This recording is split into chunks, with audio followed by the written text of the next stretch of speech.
Hey,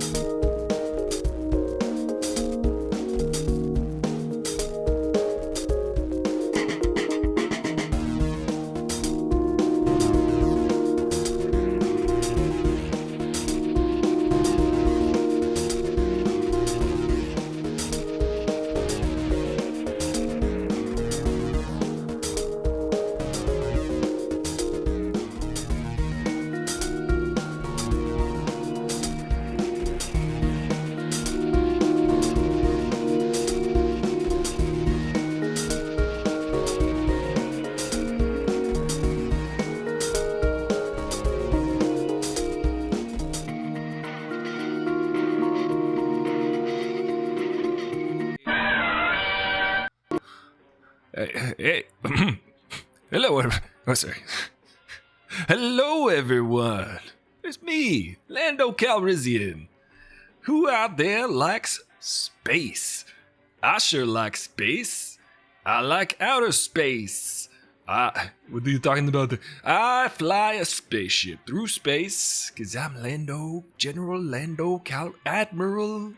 Lando Calrissian. It's pretty cool. I have to admit, I have not created a bat spacecraft yet. However, I am working on one. Keep on working on that. You're gonna need to. I already got a Millennium Falcon, and I heard someone say it was called the Millennial Falcon, and I said, ha! You wrong as AF. Well, yes, I see. It seems,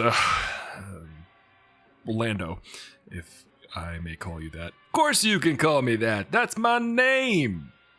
Don't wear it out. Lando. Is that like Lando Lakes? Yeah, just like that. I doubt it. What are we even doing? We're waiting for people to show up. There's nobody here. We show up and show out, you know? We get people to watch and then they have fun and we do the games and whatnot and this and that and all of the other things and fantastic. You've got a very limited vocabulary, Mr. Freeze. English is my third language. Hey, you want to hear a joke?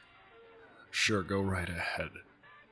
What do you call someone who speaks 3 languages? Trilingual. What do you call someone who speaks 2 languages? I believe, if my calculations are correct, bilingual. What do you call someone who speaks only 1 language? American. That's a good one. Sure is.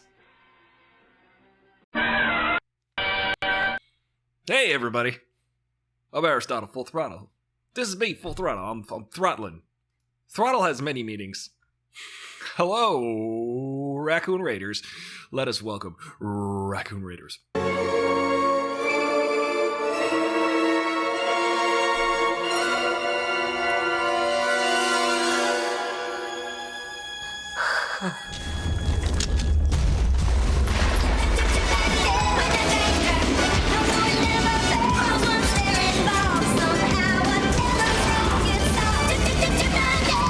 Raccoon Raider.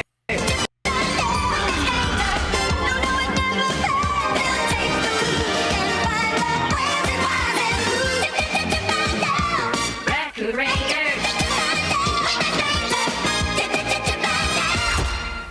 What?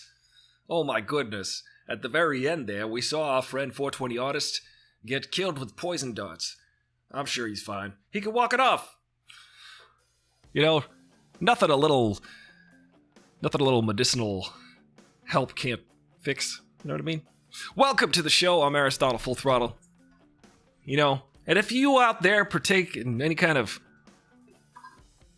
recreational medicinal things, I'm sure this show would be a lot funnier to you. I hope. I'm hoping. I have a show, because everyone has a show nowadays. You're allowed, everyone is allowed at least one show. It's like the social program here on planet Earth. Everyone gets a show. Everyone's opinion. There's a really great joke by our friend Bo Burnham. At the same time, Bo Burnham, man. He said this. He said it like this. He said, I can't say it like he does, but maybe I'll just find him saying it. It's gonna have the F word. Watch out. Let's see. Hang on a second. Just hang on like 1 minute. Yeah, here we go. This is it.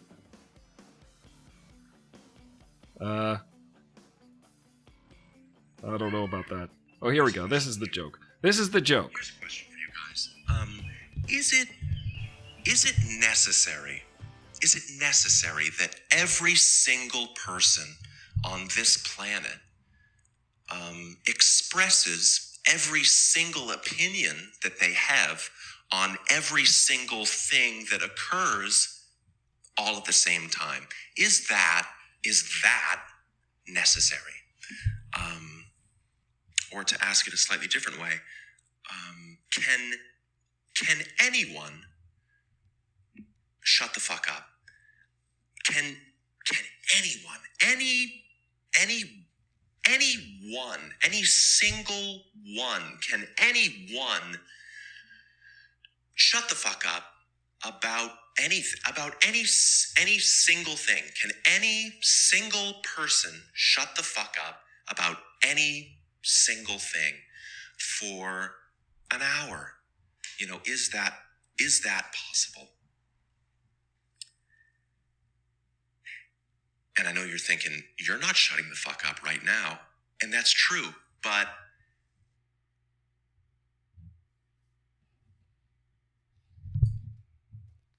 That's it. I agree. And the answer's no. That's why I have a show. Everybody's allotted one show. Everybody's allotted one cashew in the jar of mixed nuts. You know what I mean? That's a metaphor. Or is it? Or isn't it? It's too bright. Everyone, I always look for like the one or two cashews that are at the bottom of the mixed nuts bag. Mixed nuts. And it should be called mixed nuts plus 2 cashews. I don't like that my computer doesn't work. Here, let me close programs. Okay. Let me sign out of Dropbox. Quit it, Dropbox. Do I even need this? I ask myself daily. I've got mixed emotions. I'm a mixed bag of nuts today. I gotta tell you why. I got dumped. Nobody's watching, so this is fine. I can say this. It's not fun to get dumped. You ever get dumped? Ollie's got a software update, but he'll be here momentarily. I mean, sorry. He'll be here in a minute. It's funny though, like here, the internet's funny. Between me and you, as soon as you get dumped, you suddenly just start getting asked on dates. Maybe not everybody, I don't know. But someone already has asked me to a movie. And I'm like, give me a second, okay? Give me a minute here. I think it's funny. It's fine. But people, you know, I feel like there's no, what do they say? What are the words people say? All is fair in love and guar.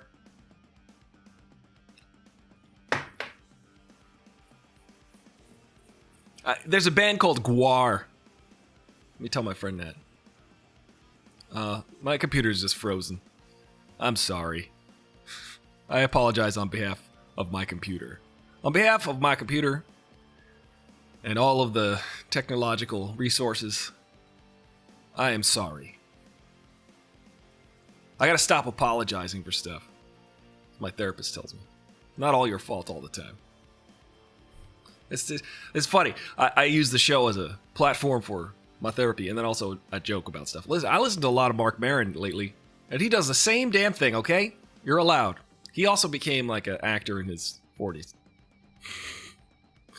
But me, I'm 25, so I got plenty of time. My dentist, she thought that I was, young, and I said nope. Check it out. Not my dentist, but the hygienist. I said, look, long in the tooth. I'm old. Not old yet.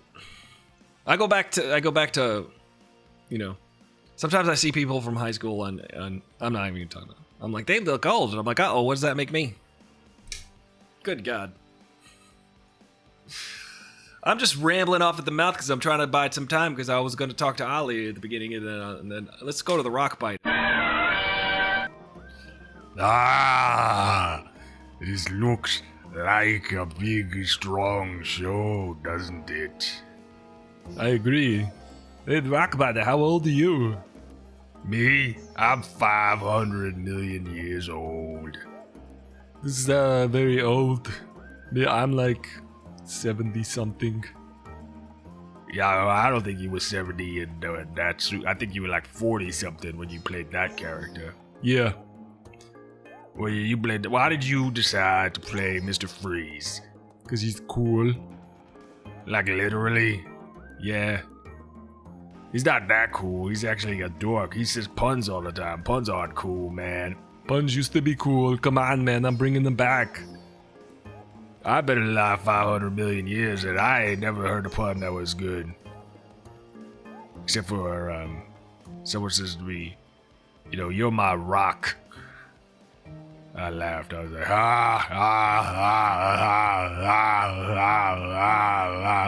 Okay, I get it. Is it because you're made of rocks? Yeah. You are what you eat. Well, I only bite rocks. See, I'm a rock biter. Ah, so you just aid in the erosion of rocks. So you're just biting your fingers and your toes off. Not exactly. Isn't that cannibalism? Not. Well, now that you mention it, now you frame it that way, yeah. It's disgusting. You try to say I'm disgusting? I'm not even trying, I said it. Alright, well. What do you put ice cubes in your soda? Yeah. Well, you're an ice man. I'm Mr. Freeze, I make ice cubes. Well, do you put your tongue out to catch snowflakes? Do you mean like sensitive people who can't take a joke? No, not those kind of snowflakes. Like snowflakes that fall from the sky. These people fall from the sky? No. I'm trying to say you aren't what you don't eat. See. Hey everybody, this is Carl Weathers Predator Weather Report featuring the Action Jackson Action Predator Doppler weather radar forecast and Cardi B.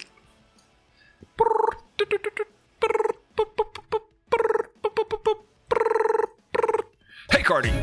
Oh. Level up, level up, level up, level up, level up. Cardi, was that you? No, that was my friend. Cardi, it sounds like you was trying to level up. Sounds like you was... Level up, level up, level up, level up, level up. Nah.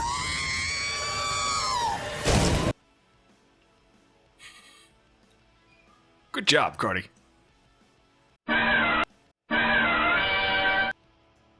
Let's just hang out. Let's have some coffee. Let's have a meditation. I'm gonna play guitar. It's Friday night, everybody. Everyone's out partying, watching movies, going on dates, or they're watching Netflix with their loved ones. You know? That's what we do now. I was thinking about this the other day. I thought about this yesterday. I was talking about this. I think in about 10 years' time, about 10 or 15 years, people are going to look back at social media and the willy-nilly use of social media, and they're going to say, you let kids do that? They're going to look at social media like cigarette smoking. People are going to say, why would you let someone...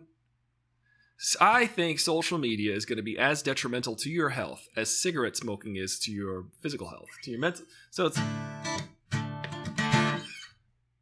know what I'm saying? I think it will come out that after studies, because social media is pretty new, so we're still adapting to it. It's going to be like King Cole. People love the sound of my voice because I smoke cigarettes. These cool cigarettes make my voice sound velvety and the ladies love it. And then he's going to die of throat cancer. Right now, people are going to die of body dysmorphia, I think, just trying to use social media. Am I right, Studio 8H?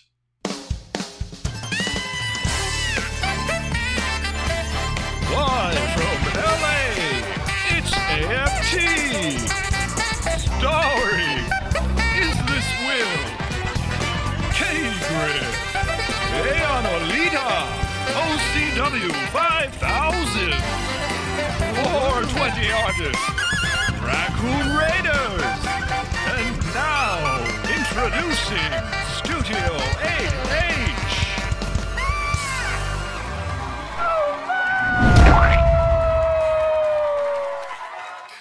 What's up, Studio 8H? I tried to do my best Don Pardo for that one, or at least his delivery. Uh-oh, I can't shake things too much because my... Oh, you see that? The color bars will start. I'll have to fix that later. I have to order a new cable for my camera because I smashed the one and it's loose. It's going to pop. It's going to break off. So one of the joys of watching the show is all of the myriad technical difficulties that we deal with here. I think it's a metaphor for life. You know, you got to roll with the punches. You got to figure it out. Or you can fix it. What are you up to, Studio 8H? Today, we're going to watch The Expanse because the new season premiere for The Expanse has come back. And last year, we watched The Expanse every Friday together as a group party watch Expanse party thing. So if you're on Twitch, you guys can just log right in and watch it. You can log into your Amazon Prime and watch it along with us. It'll be a watch party. So if you got Amazon Prime and you're on Twitch, you can watch at the same time. It's kind of weird. It's kind of weird how everything works like that. We're all inside the computer nowadays. I'm already putting myself inside the computer. So at some point, there's going to be an algorithm that analyzes everything that I've said the last couple years on the internet, and is going to reproduce me. And I'm going to live forever inside the computer. And then this shell of a body is just going to die. It's going to be the movie like The Sixth Day. I think it was The Sixth Day. And then like they would just clone themselves and then kill their own body. It's crazy. The Expanse is a television show on Amazon Prime. It involves space.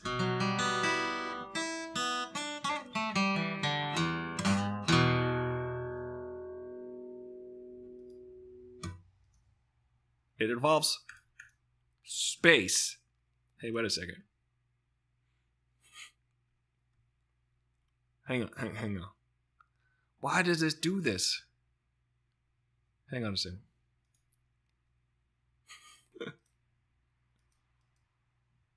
Hang on.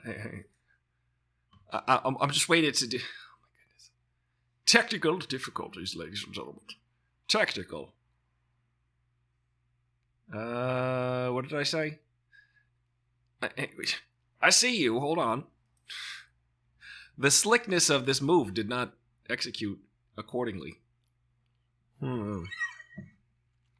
Those are H's. Now we're down to D. You know, weird. Oh my goodness.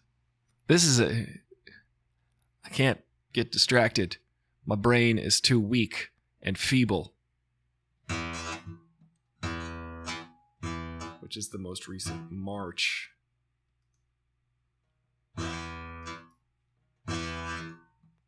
Is that going to work? Cancel. Oh, that's not going to work, is it? Nope. Sorry, Wesley. Your intro has protested. Maybe at any moment now it will access and it'll start to work. What's up, Wesley? Welcome to the show. Thank you for watching.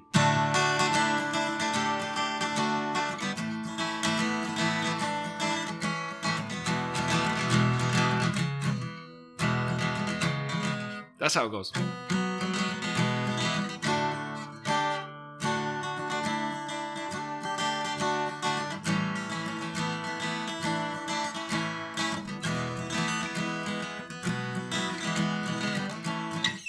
I was listening to that song today. War is over. If you want it, apparently. I guess anything you want, you can have, is apparently, according to John Lennon. Also, Wesley Plotke, if you're on YouTube, go ahead and like the video. I appreciate that. That'll help something. It'll help the algorithm. It'll help Algo and the algorithms. I don't know what's going on with your intro, Wesley. It doesn't seem to want to hang out with us today. I'm pressing the button. I think the cloud absorbed it. Wesley Q? Is that gonna work? There's older versions of it. See, Wesley, I've kept building on your intro, and I've built it so much that it seems to... Do not resuscitate? Oh, okay. Thank you for liking the video. I thought you signed a DNR for me. All right, well, it's not working. GNR. Speaking of GNR,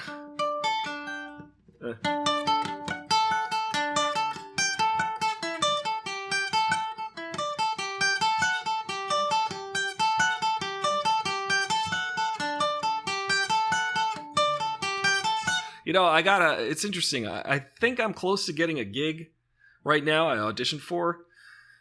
But who knows? You never know. They never tell you. They kind of tell you. They don't tell you. They want to tell you. It's all so cagey. But I was excited. This week has been a great week for my career because I'm going to be on a TV show and I'm going to say a line and people are going to be like, "Hey, you're that guy that said the thing one time." And I'm like, "That's right. You want an autograph?" And they're going to be like, "No, not really." I'll be like, "Cool. All right. Bye. Tag me in it."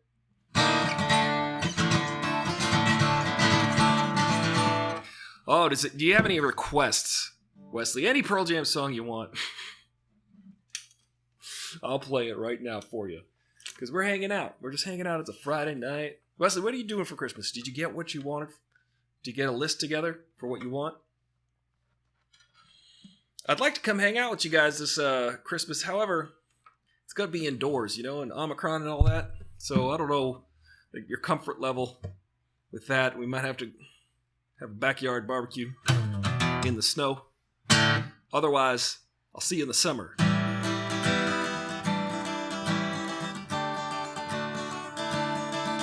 I got triple vaccinated. I got 3 shots. That's what they asked me today. They said, "Hey, you potential employee for our commercial, did you get a vaccine shot?" I said, "I got 3 of them." Who's asking? They said, we're just curious. Just curious. What are your sizes?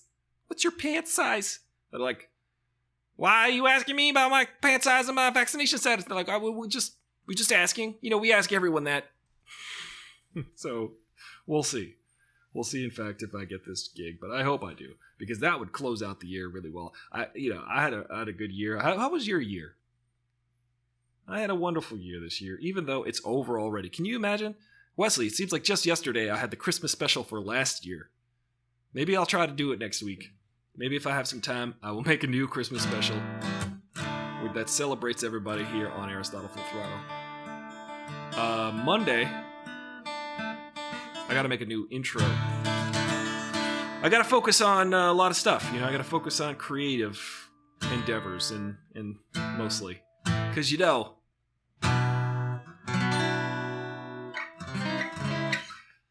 single again. But I am taking girlfriend applications if you'd like to send them.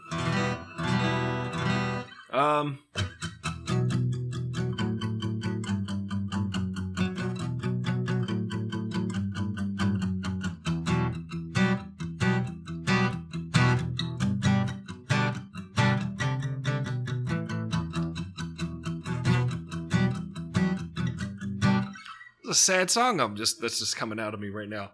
I thought it would be, but that's my emotions right now.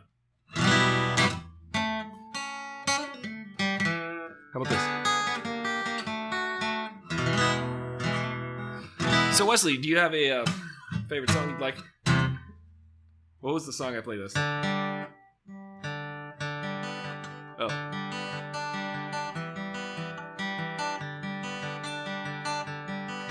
I got another audition this weekend where I have to play guitar and or bass, which is going to be fun.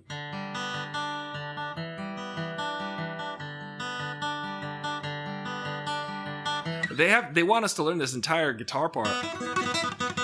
It's like, really? But I'm like, not for free, bro. maybe I'll learn the whole thing. Oh, no signal.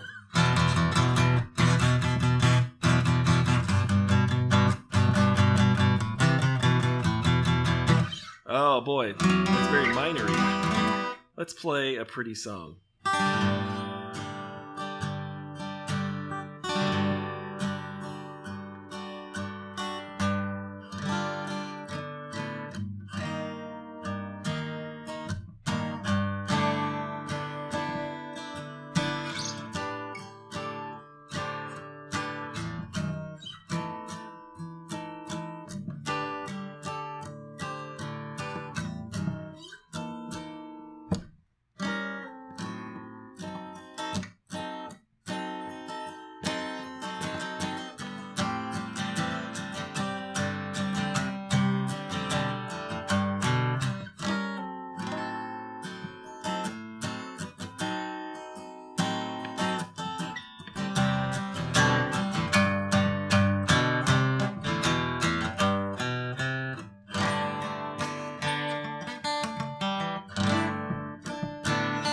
Ah.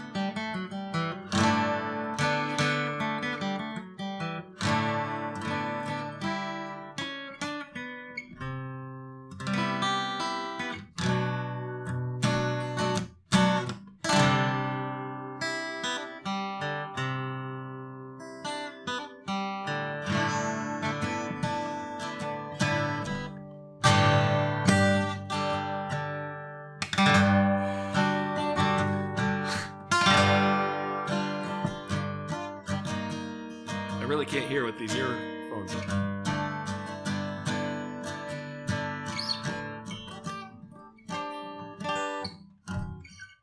Pearl Jam shirts non-stop with the little guy on it.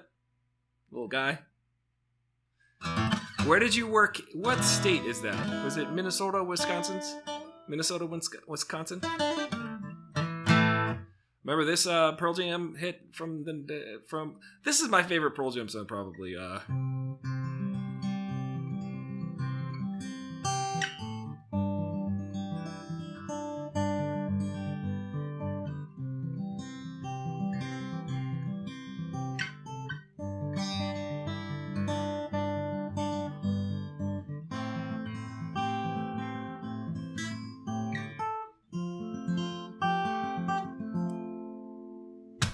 You know that song?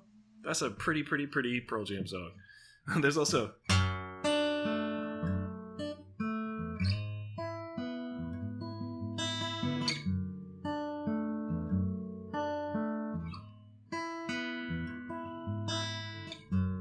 waiting, watching.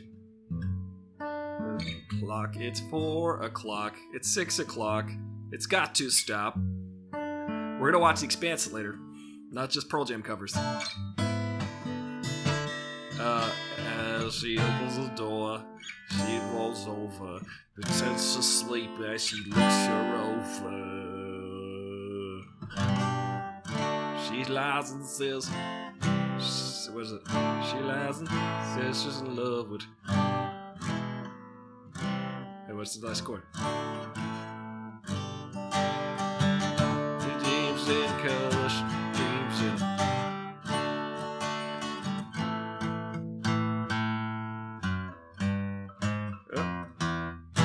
What's the last chord, everybody? Shout it out for me.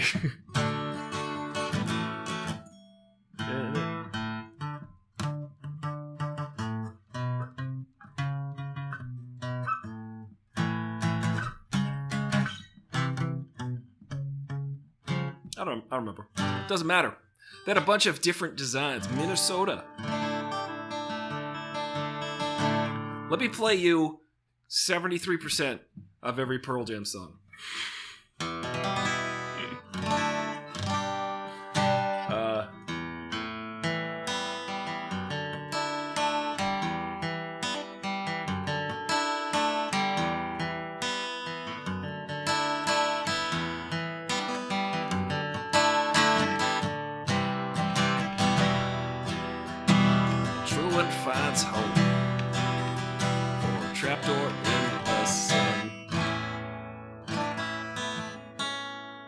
immortality.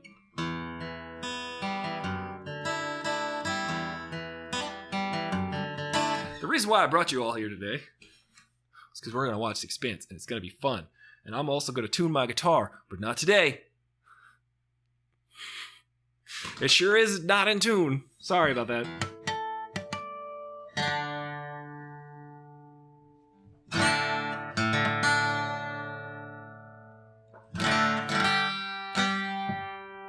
Kinda. The sound of guitars. The dulcet tones of guitars. Remember this song by the kids on the block?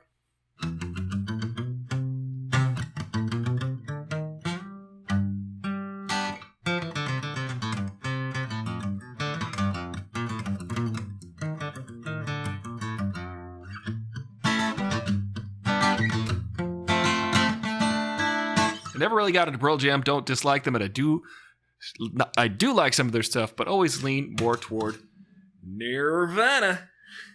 I gotta tell you, Studio 8H. I recently had a rediscovery of Nirvana. I would love them. That was the first. I had an audio cassette that I wore out as a kid. It was like preceded the whole explosion of Nirvana. It was probably because it was earlier. It came out. Nevermind came out in like the end or September or October of some year, and the following sort of spring they exploded. But I had this cassette for like ever. I listened to the heck out of that song, out of that album.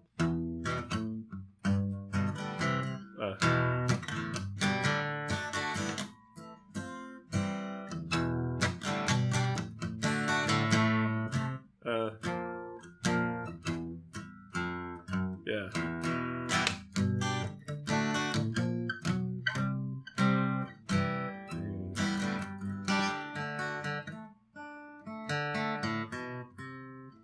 Hey Ollie, what's the last chord? Yeah. Ollie wants a cracker. I think I should get. It's a weird song. Anyway, yes, Studio 8H, I do in fact love Nirvana, and in fact, out of the big four bands out of Seattle, there's Nirvana, there's Pearl Jam, there's Alice in Chains, and there's Pearl Jam. And out of those ones, I like Nirvana the best. Soundgarden, that's right. Thank you. Ollie, you know what I like Pearl about... Jam twice, my friend. Did I? You did. If I didn't have you here, I would not have known that. You know what also is the best... just joined. Yes, just joined. My favorite thing. Hey, welcome everybody, Oliver OCW 5000 to the show. Expanse fans extraordinary. Out of those four bands, I don't know. Nirvana might be my favorite. Nirvana and Soundgarden, but you know what? Alice in Chains kind of taught me how to play guitar, so it's kind of a toss up between the. But Pearl Jam, sad to say, as much as a fan as I was as a kid, bottom of the list. Here's what it is, man. Pearl Jam is the Leonardo of the Seattle Ninja Turtles.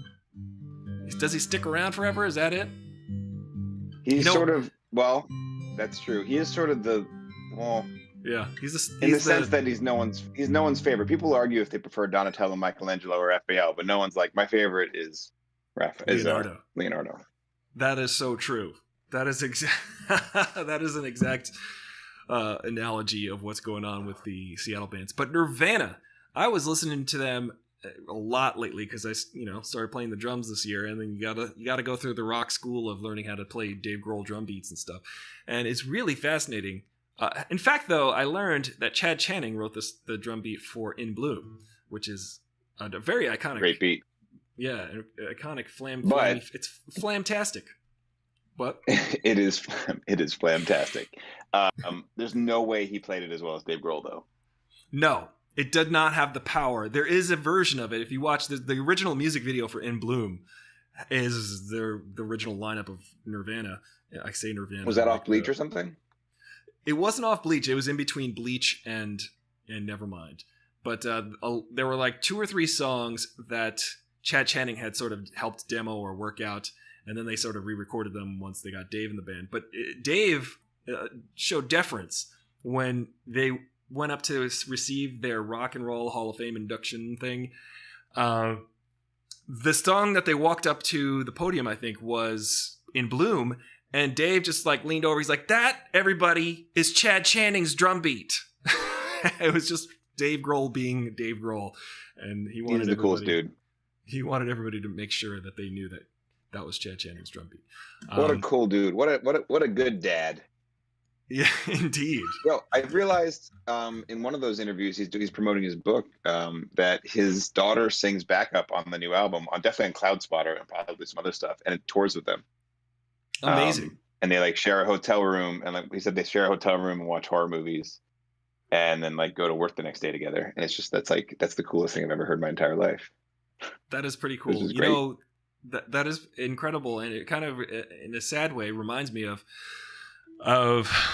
Tony Cornell, who would sing with Chris Cornell live on stage, and he used to bring her up on stage, his daughter, that is, and then they would perform duets together. And after he died, she recorded like a version of Nothing Compares to You, along with like a version touched for the very first crime. Grohl being a stand-up guy, indeed. You should screenshot NFTs live on stream. That's an interesting point. Yes, Wesley Plotke. Screenshot this right now. Oh, wait, hold on. Okay. And then that's an NFT. Buy that for $10,000. Thank you. Ollie. Now, it's Expanse. I'm not going to buy that for $10,000, but I hope that someone else does. Expanse. Someone will. I'm excited, man. I'm excited too. I just wanted to also add to the grunge conversation that the best name, I always say there's no good band names, because when people say, oh, that's a dumb band name, I go, every band name is dumb except for Soundgarden. But it's true. Fair. Soundgarden is the best band name. Also Radiohead. Anything that has something to do with sonics, like Audioslave, another great name. U2, that's a dumb name. But the Beatles, see what they did there? Beat. You put a beat in it. The Oneaters. Yes. The Oneaters. I'll tell you what, man. That Thing You Do is one of my top 5 favorite movies, and it's part of the reason it works is because the song is so good that you don't get tired of it, even though they play it 100 times in the movie. Yeah. Like, a lesser song would make that movie intolerable. And that just makes the movie amazing. That's what my biggest gripe is for movies or TV shows like the show Empire, for instance. Everybody knows the show Empire. It's got Snooki and Cookie. I forget the names, but it's got Terrence Howard and Terrence. 1 + 1 does not equal 2. Howard. Exactly. He's figured out all the platonic solids and stuff. So it also He's Jesse living Smollett, on a crystal, man. Juicy Smollett just found guilty today. By the way, he was on that show, and that show's got some characters. It really does. All of those folks in real life are also incredible characters. Because Juicy Smollett was, before he got fired from the show, like the star son of the Empire family. So the Empire folks own a record label, and their kids are on the record label. So Juicy Smollett plays a character, and they're always showing him performing live, and they're like, "That's a hit. That song he just played, man, that's #1 on the charts," right? But then I also have ears. So I'm listening to this. I'll be listening to the same song going, that's not a hit though. In your world, inside your TV show, people listen to mediocre music. So it really is a measure of like what you're saying. That Thing You Do wouldn't work if the song was no good. Yes. And you can't convince me a song is right. Yeah, if you cannot convince me a song is good just because the characters in the movie think it's good. You see what I'm saying? And that happens. 100%. It's like I don't want to live in this world. All the music here stinks. Exactly. And that's why this is what they consider good music. I don't want to listen to the radio on that. Can you imagine Spotify playlist? It's going to be bare. It's going to be all garbage. It's total garbage. That's why. Hey, kitty. You know this one? I recognize it, but I don't know the.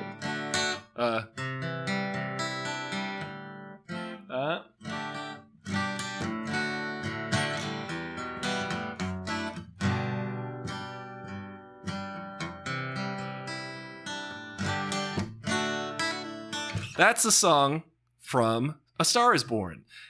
and it's good. It's a good song. So Yeah. I'm watching Oh, that. I haven't seen the movie, but I heard that was good. Yeah, and the song is interestingly arranged because it works as a scene. I don't know if you've heard the song, but it kind of builds in an interesting way. Tell me, yeah, there you go. Studio 8H chimes right in. Tell me something, boy. What's in the starting world? And it works. So in the scene, you're like, wow, this song is pretty powerful and good, and this performance is good, and the way that they build the scene is good, and you buy it. That's why I liked it. Yeah. That's why I liked Stars Born, because you have a performer, a singer, a songwriter like Lady Gaga dressing herself down and then becoming basically Lady Gaga. So, and she can pull it off, and you believe it because she can do it in real life. Because she's actually talented and the songwriting is good. I mean, that's like you got to get real musicians to do this, though. I mean, no disrespect to whoever's on Empire, because I've never watched the show. I don't really have an opinion. But the what was the Oh Brother Where Art Thou was like that, where they have that part of the. It's not just there's music in the movie. It's like no, they like get on radio, and that's part of the whole movie's bonkers. But it is. The music is incredible, so you buy it. Like, even though that's more like of a silly take on it, it's like the music is so good that you get into it. Yeah, that is a good one. I like how it just starts. I am a man of constant sorrow. The best is George Clooney lip syncing, and you're like, George Clooney can't sing like that. Come on. No. But I did hear a really funny anecdote that he told about that scene where they're performing it on stage, and he came up with that silly dance that he does without telling the Coen brothers or anybody. He was just like, I got an idea. He's just, So he went up and did that like a little like hoedown dance on his own. And that is, that's funny because Jeff Bridges did an interview once where he was like, no, you do not ad lib on a Coen brothers set. You do not do this. It's not something you do. That's exactly what Clooney was saying. He was like, you have to stick to like word for word. It's word perfect. But then he said, I'm going to do this. And he kind of just went ahead for it. And the actual crowd of extras was like cracking up. So it worked. And the Coen brothers allowed it. They're like, we'll allow it. Yeah. But that's true. We've allowed you this one mulligan, but you will never appear in another Coen brothers movie. I hope you enjoyed your little ad-libbing. Indeed. That's not true. That he probably appeared in... he was in Burn After Reading after that. Yeah. He was in Burn After Reading after that. that. And Hail Caesar. Hail Caesar and the courtroom one. I never saw the court. Yeah, I gotta see that. Was it the Intolerable Cruelty? Yes. Was that Studio before H or after? I thought that was like a half Coen brothers movie. Like they produced it, but it wasn't like it was something they took over or something. Yeah, they didn't fully do that one. But I do believe I like that movie though. I haven't seen it yet. I want to see that. But Oh Brother Where Art Thou? Intolerable Cruelty? I haven't seen it. No. It's good. It's not their best, but it's good. It's good. I know. It's got peak Catherine Zeta-Jones, which doesn't hurt, but it's also just ridiculous. It is on my long laundry list of movies I got to see. But Oh Brother Where Art Thou came out in like 99, probably 2000. You do some laundry, son. I do. I gotta wash these movies out of my hair. The funny thing about that movie is that it just opens up and it says based on the Odyssey by Homer. And they just launch right into that movie. And it is. Oh, okay. John Goodman's the Cyclops. Pacific Rim 3, based on Dante's Inferno. Exactly. Studio 8H. That reminds me of the scene of Hustle and Flow where they're recording the main song. Very intense scene. Hustle and Flow, that's another Terrence Howard movie, I believe. Studio 8H. The performance of that song at the Oscars, legendary. They walk up from the audience onto the stage to perform it. Yeah, I was impressed by that. It's interesting, Studio 8H. Ollie, now you haven't seen the movie Star is Born, but in the movie, Bradley Cooper, he sells it. I mean, he directed the damn movie and he's in it and he wrote it. He sells it because he's really good at it. He's really good. He's a good actor. He's a really good actor. Yeah. Yeah, and the thing about it is he plays guitar on stage. He plays music. He's supposed to be this seasoned, weathered musician. And someone had asked me, like, did you you play guitar. Is he really playing guitar? And I was like, he's not. However, I believe he believes he's playing guitar. So that's good enough for me. But he, he had enough of the mannerisms right, and they shot around his fingers, his fingering, and you definitely they shot the it in a way. peripheral movement of the hands and the shoulders and the tapping of the foot or whatever, but they didn't show the actual picking because you're like, that's not it. Yes, obviously if you are a guitar player, you can see it immediately, but it was enough to be, for me even, to be like, you know what? He's really playing in his head, and that crowd is really seeing a guy. So that was actually interesting. And also that performance Studio 8H is talking about is legendary, because here's the thing. In the movie, Bradley Cooper is playing this character who's like, tell me something, girl. He's got this gravelly, like, deep voice. And his version, he's singing in character. But when Bradley Cooper sang it with Gaga at the Oscars, he sang it like Bradley Cooper, which is interesting. Which was he didn't sing it. I get you. He didn't sing it in character. Voice. Yeah, he didn't have the same, but he could still sing it, and it was great. Maybe he was drunk and forgot. He might have forgotten how to. He might have forgotten how to act in that moment, which was interesting. It was also a legendary performance. Studio 8H. It's hard for me to say that quickly, but because Bradley Cooper was sitting with his date, and then gets up and then sings this romantic song and gazes into Gaga's eyes right in front of his date, which I'm sure might have been a little awkward. But. Yeah, I mean, come on. If you're dating Bradley Cooper, you're like, this dude.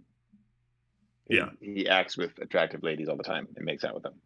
Yeah, you know what you're doing. Of course. He's so. Speaking of Bradley Cooper, I was thinking Bradley Cooper is kind of like this generation's. Well, Brad Pitt's still here doing incredible things, but like he's in like a peak Brad Pitt zone where he's too good looking to be that good of an actor, but he's really good. But you're also like, you're too good looking. Aren't you playing like hunk parts? Which he, also does and can do. But he's also Rocket from freaking Marvel, and then all these like prestige parts. Like he's a good actor. He's a good actor, and Gaga also. He was the guy in what was it? The Wedding Crashers. That was his like big. I don't know if that was his big break, but that was definitely the first time I saw him. And he's a complete jerk in that movie. He's excellent at it. It's a good movie. That first one is really good. I sort of after that first one. Wait, they made Wedding Crashers too? Not Wedding Crashers. Was it ready? Oh, you're talking about Wedding Crashers. I'm thinking about Hangover. You're saying Hangover. Yeah, my bad. I didn't watch the sequels. Wedding Crashers was quite Hangover. Quite good. Hangover, whatever. It's like a better Entourage, whatever.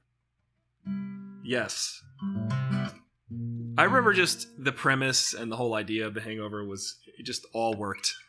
And I remember being in the movies, and it had been a long time since I had seen a comedy where you just kind of cracking up through the whole movie, and that was one of them. It was one of I was like, this is an instant classic, and then they really tried to follow those up with some mediocrity. But all right, let's sequels let's are hard, talk. man. Sequels Speaking are of hard, sequels, especially comedy sequels. How do you tell the same joke again? But wait, here's the thing I think they should have done with the second movie of The Hangover, and it's kind of like a Back to the Future approach. Back to the Future 2 approach, which would have been just the second movie was just more stuff that happened in that night. So like instead of reproducing them getting hungover and then doing the whole thing again in like Thailand or wherever, just more things start to like come out of their crazy night. Why not? That would have been hilarious. Why not just be like, between getting Mike Tyson and the tiger and stuff, this also happened. Yeah, and marrying Heather Graham, which I mean, yeah, there was like plenty of hours they didn't account for. Exactly. They could have filled another 2 hours with, and then, maybe something came back to haunt them or whatever, acid flashback. The world is your oyster. You can create any kind of sequel. But let's talk about, what season are we on The Expanse? Season 6. Season 6. Season 6. The final season. The final. But I think it is a near certainty that they're going to do something after this, which is whether it's a movie or something, because the showrunners and all the people involved have been like coy to the point of like they have something up their sleeve, whatever I don't know what it is, but they have something up their sleeve. Interesting. And that's exciting because they're all like, oh yeah, it would be nice if something happened after this, huh? and being coy about it. And so they definitely are up to something. I don't know, but I don't know what it is. I mean, it could be like, and it's like we're relaunching the Animatrix video game. Everyone's like, oh, okay, well, okay. But maybe it'll be a movie, or maybe it'll be 3 movies, or maybe it'll be a miniseries, or I don't know, or a video game, or who the heck knows. But they Yeah. definitely have something lined up because they're being all coy about it. And the 9th book just came out, and I bought it in physical form, and it's autographed at my local bookstore. Shop your local bookstores. I haven't read it yet. I bought it this week. I'm excited to. I kind of want to reread the 8th book because the 8th book is extraordinary, and a lot of things happen that I feel like I should refresh on. Anyway, I'm excited about this. It's an incredible world they've crafted, and even though I feel like the vibe on this season is what's only 6 episodes, so people are bummed about that. I'm bummed about that as well. And the vibe on the season, Alex died. They had to write Alex off the show because the actor had like a bunch of sexual assault allegations. Yes. Or harassment, or I don't know, harassment and or assault. So they had to write him out. So that affects the chemistry of the show. Yeah, treat your fellow humans with respect. That's just just basic decency and common knowledge. Seems like something we could all do. Yeah, it's not hard. So they had to write him off the show, and he's not written up in the books. So they had to. That's going to cast a pall on the season, and they couldn't get some of all the actors back, or some. They had to cut storylines and like not get actors or parts that they wanted to flesh out, which is fine. And the whole vibe seems, and it was shot during COVID, so there's probably going to be a bunch of scenes that are like just people sitting around talking, like in half of Shang-Chi. Yes. And so I think there's, and then usually like they talked about it on the podcast, how usually it's such a fun atmosphere and everyone's so like overjoyed to see each other every successive season. But this season they had to sort of do it during COVID and very isolated, and they didn't have the same camaraderie. And I think that's probably I don't think it's gonna cast a pall. The other thing is that if you remember at the end of season 5, our heroes are in pretty bad straits. Marco took the ring. He gave the protomolecule to some rogue Martians who are doing God knows what. And one of their ships gets eaten, and Earth is basically just like in ruins.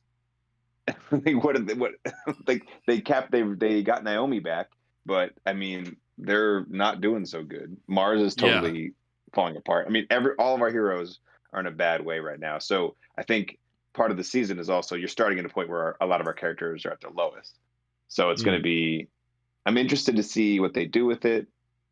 They always adapt the book so creatively. I think they'll meet those obstacles with aplomb, and I'm sure they'll do it justice. I mean the writing is always good. Awesome.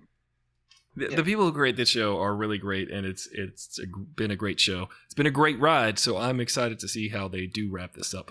I am trying to figure out how to log in to do the watch party thing. I'm not quite sure how we did it last time, but I might have stopped the stream and restarted it. But let's see, clip that, not clip that.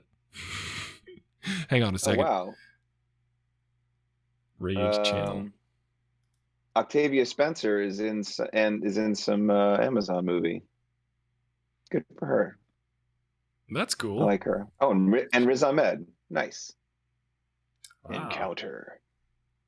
That guy's a decorated Marine goes on a rescue mission to save 2 young sons from an unhuman threat. All right, so it's some alien thing with Riz Ahmed. I see what I'm doing. Yeah, he's an interesting, intense guy. He really does go for it when he does his parts. And I remember seeing something about him when he was going to be in Rogue One, how he just kept sending the director different versions on his iPhone video of just like, hey, how about I play it like this? How about I play? And they were like, you got the part already, bro. Calm down. Yeah. So everyone just take a deep breath. Yeah. But that's true. I am excited for all of, I see, Encounter. So let me put in Expanse. I do believe we're going to be able to do it this way. Are you watching on Twitch, Ollie? How do you want me to do this, man? On Twitch. If you go... I could switch it to... But isn't Twitch going to be like... Oh, we're not going to talk through it. Is Twitch going to be like 20 seconds behind, though? No, Or we can just all do that watch for the it. commentary. We Mute can all watch. Twitch. Yeah. Wait. Hold on. Season 1, Season 4, Season 5, Season 6. Here we go. Broadly. You know what's hilarious? The freeze frame they have for season 6 is like Holden just looking like he's smiling at the camera, but it's Like this? actually like he's in the middle of grimacing and they're looking at something on screen or something in the actual. But it looks like he's just kind of smiling for you. He's like, "Hey guys, I'm Holden." Giving you one of my many Holden faces. He's got the whole. He's Holden Holden face. He's Holden. Holden is the Leonardo of this crew. Yeah, he is. He's not anyone's favorite. How to use Twitch's All right. watch parties? Okay, stream Right, manager. I'm in Twitch now, man. Yeah. Let me go. I'm in to Twitch. Sorry, I'm 20 seconds later seeing your Holden face on Twitch. It's pretty funny. I'm gonna update the category here on Restream. I don't know how to do that. I don't know how to do what I'm doing. Just FYI. Twitch. I will update the stream topic, and it will be watch party for the Expanse, and then people can stumble into the room if they're searching for such a thing. I'm quitting all my other programs. Yeah, that's a good idea. Let me quit all my other programs because I see that Mediocre Films has Christian, I forget his name, he's also a Star Wars geek that I follow on the internet. So after this show, everybody go over to Mediocre Films and watch that. We'll even, I keep forgetting to rate. I don't know how to remember things. Hold on. Channel. Sorry, guys. Hey, Ollie, stretch Phil for time. Oh, okay, sure. No, I was kind of just waiting for you to figure out how to set things up. Am I supposed to be clicking on a link or something? You can answer that when you're ready. I'll keep talking about the Expanse and why I'm excited about it. Yes. So where we left off, Earth has been hit by a couple asteroids. Marco took out the 3-ship blockade at the ring. That was 2 UN Nathan Hale class warships and 1 Doniger class warship for Mars. Do you worship warships? Bobby is on Earth. I do worship. I worship warships. Yes. That's the start of a good tongue twister. Oh, I had a good one. It's not as good as an enemy emanating enmity, but that's a good one too. Because that one's actually kind of easy if you get the rhythm right. Yeah. But, there was a new one. I extended the Sally sells seashells. She says Sally sells seashells, but the Seychelles seashore. That's one. And then the other one had to do with a caramel marble. I don't remember what that one was. That was going though. Caramel marble. I gargle caramel marbles. That's pretty good. Except though marble and caramel. If you are from New York, marble caramel. If you are from New York, however, it's caramel. Well, caramel. I say caramel. Yeah, well, I say caramel. That's the way. That's how some people like to say it. But there's also a Carmel, New York. I think people in New York say Carmel. It's Carmel. That's Carmel, New York. Yeah, but right. caramel. How we say it usually, because we don't. That's how it's spelled. All right, so Strange. I think I'll just press play on this, and then eventually people will figure out what we're doing. So they'll come over. So Strange Dogs, Season 6, Episode 1. Oh, this is what I wanted to do. I want to make popcorn. I'm going to make some popcorn. Ollie, keep talking for 2 seconds. Should I? Okay. So I should not log off of the machine. I should keep talking. Okay, I can do that. Yeah. I'll be back. We got a lot of some interesting tidbits about the Expanse. So they had to write Alex out of the ship. So we've discussed before that the core 4 of the Rocinante are really the Ninja Turtles of the Rocinante, and I think this applies even though Alex has died. That the Leonardo is Holden, the Donatello does machines, therefore that's Naomi Nagata. Michelangelo's a party dude, that was Alex, and then Amos is the muscle, aka Raphael. So I think even does he make cookies? Without that, I'm curious. I have cookies too. I should make cookies.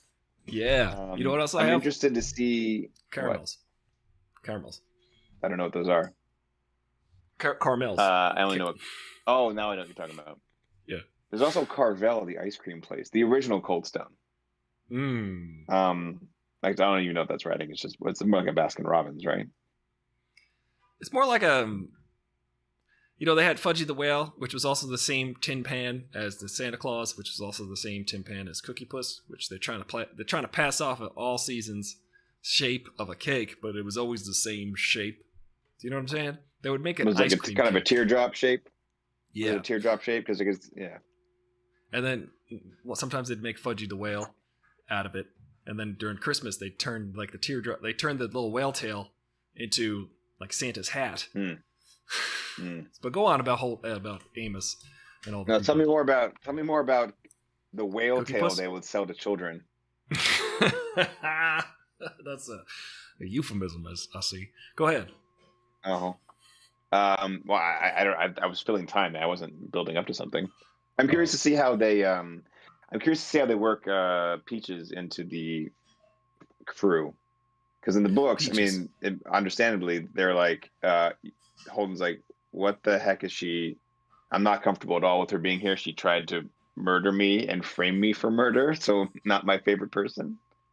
Right. But I'm interested to see how much she sort of picks up the chemistry slack of Alex not being there. I'm just curious to see how they do it. I mean, the thing is, though, again, the writers are the book writers are in the room, but they are not, and they drive in the story. But it's cool because they have other writers who are like provide such depth to these other characters that aren't as fleshed out in the books. Yeah. And the books, they come out like almost once a year. They're pretty quick cadence. So they're not the Chaucer or Shakespeare level like density, like every word is exactly the right word. They use the word bloom all the time, and it's kind of annoying. Like something bloomed out of his chest, whether it was like a bullet or like feelings. And because it's almost like pulp, you have to get it out like once a year. So it's really cool to have a whole team of writers where they put more depth and thought into everything, and it's cool to see the characters really fleshed out better. And they always have a good way of adapting live, real life stuff into the sort of alternate version of events and characters that we see on the screen. Like Fred, again, I think I said this after the end of the last episode. In the books, Fred Johnson survives the attack on Tycho. Oh, but later dies in a high-speed burn. So they basically, like in this version, they kill him on Tycho, and then Alex dies in a high-speed burn. Or like a high-G maneuver in space. So they use the same like death mechanism from the book, but they adapted it to like the real life circumstances they had to write around. Right. Fred Johnson. The thing about that is I liked Fred Johnson. I liked Alex. Great character, great actor. Yeah. Too bad. All right. I have to pee real quick, and then we will press play. But you could continue just describing. Vamping? Catch I can probably... I'm gonna go pee as well. Get myself set up for the show. So is that okay? You want me to keep talking? I'll put the standby on. Please stand by.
We're back. Ladies and gentlemen, I have now a Aristotle Full Throttle t-shirt on that you can also purchase for your own at home.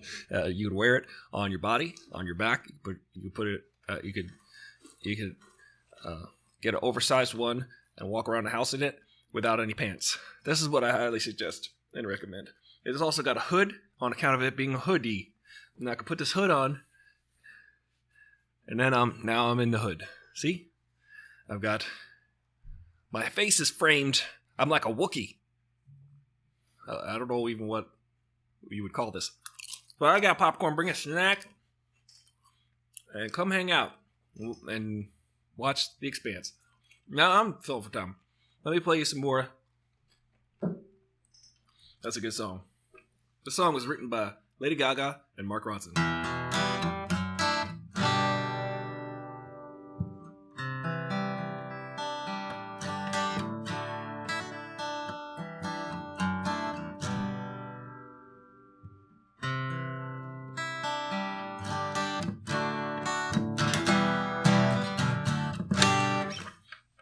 It's good stuff.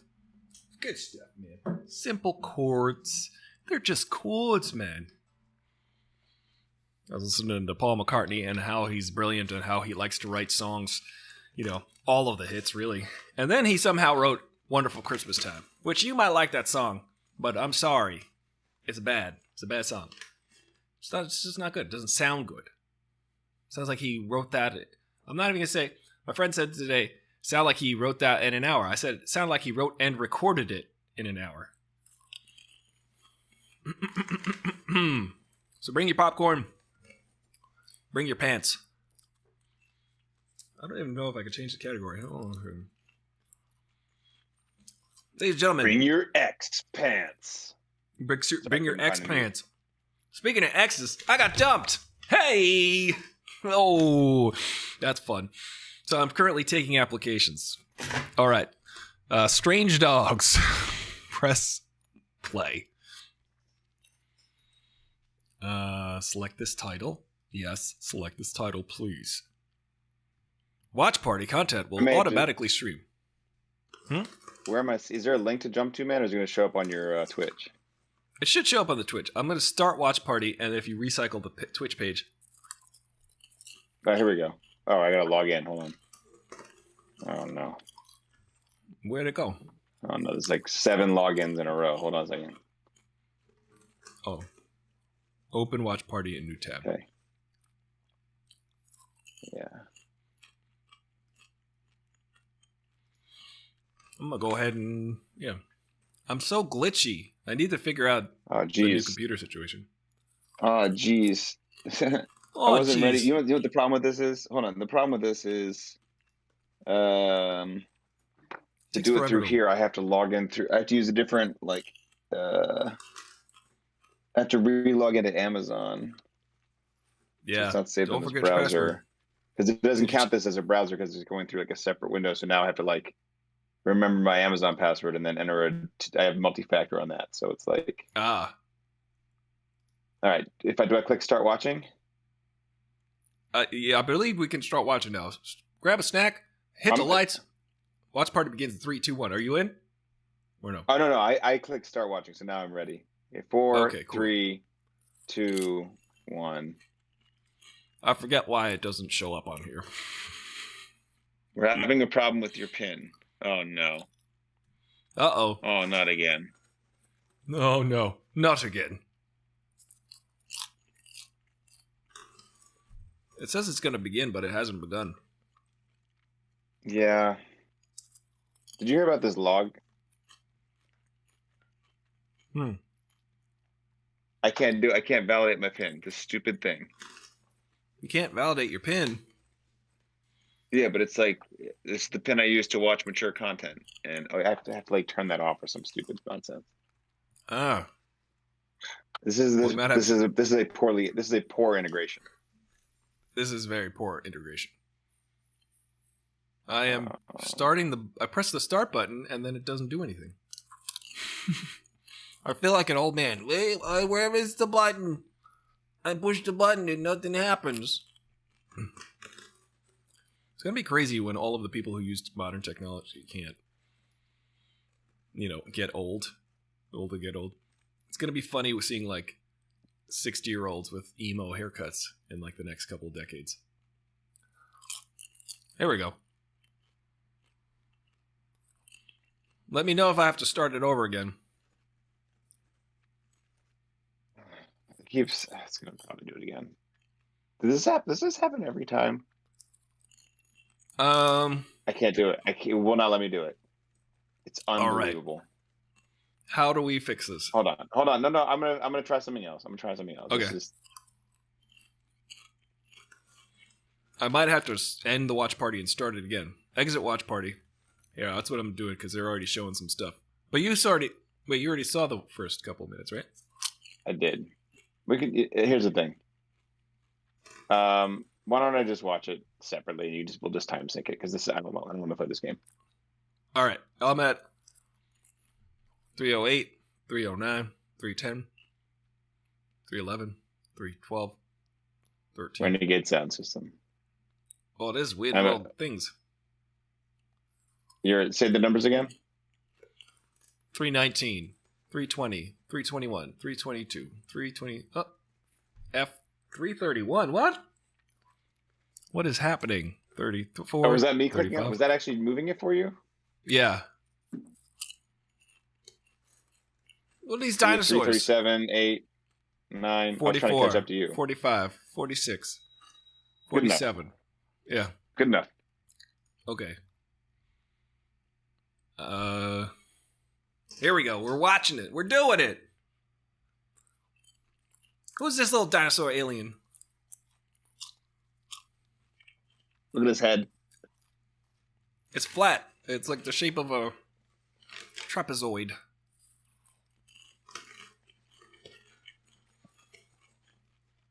I love this because you're like, oh, they're gonna do this shot, aren't they? They're gonna do it. This is what the show does now. Is these preposterous shots. Yeah, where they go into outer space. Ring 673 planet Dos. Laconia.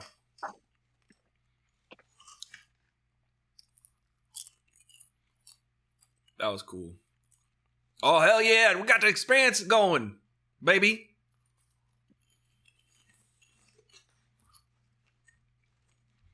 Oh, they're showing all the updates. They got nuked. It's Cold War.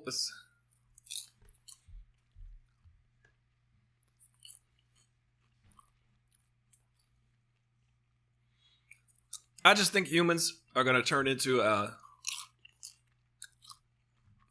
artificial Look at intelligence. all those ships leaving. All those ships leaving Mars, dude.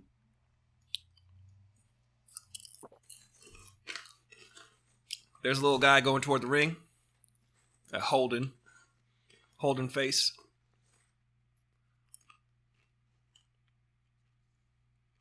Oh, hell yeah, the X-Pants. That's like my jean cutoff shorts. They were X-Pants.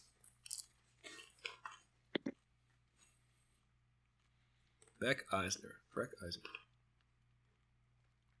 That is Eisner's kid. Michael Eisner?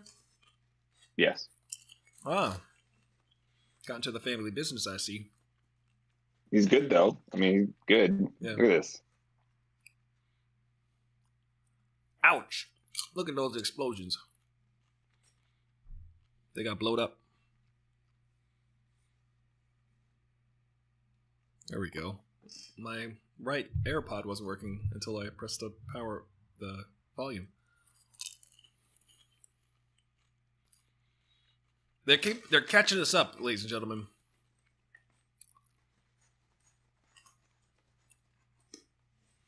The Rocinante.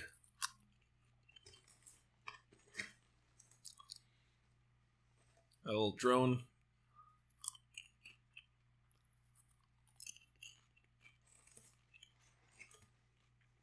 That guy likes anarchy.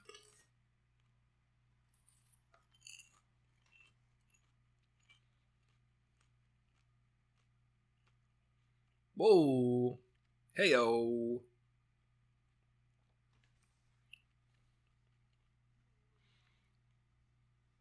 That's crazy. You saw they launched a rocket to an asteroid recently, right?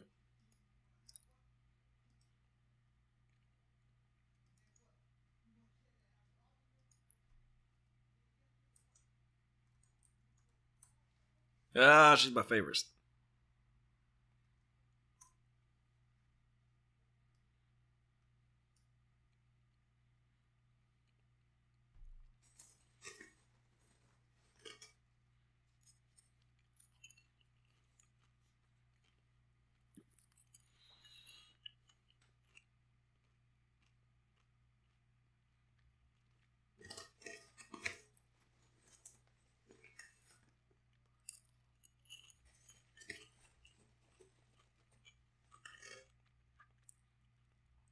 Oh, start out with the F word.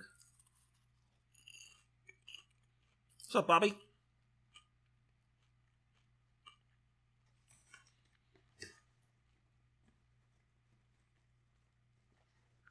That is Nat King Cole talking. Is Nat King Cole with his wonderful raspy voice, his gravelly voice. Mm.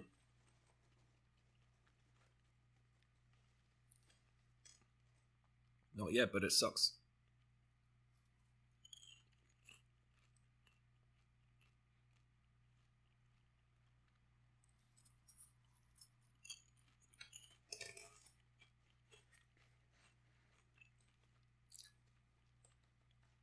Hmm.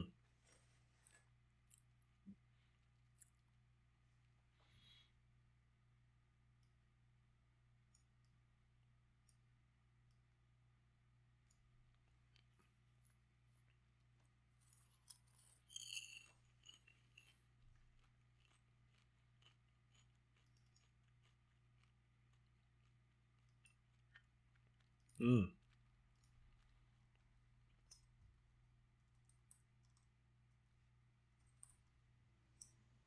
Extremely bleak. It's existential crisis city. It is. Dude, look at this. What is this? This is incredible. Yeah. Like, I'm people are going to dizzy study the watching it. space sequences from the show forever.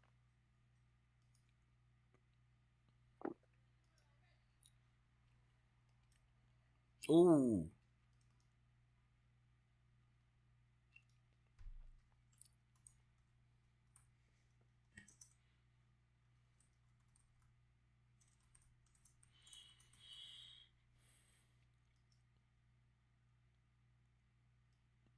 Ba-boom.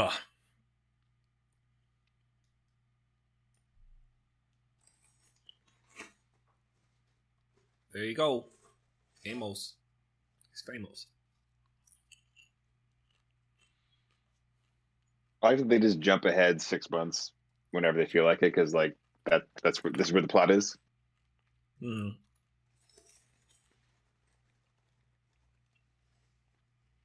Well, you know, they're also a year and a half older, so or whatever. Yeah.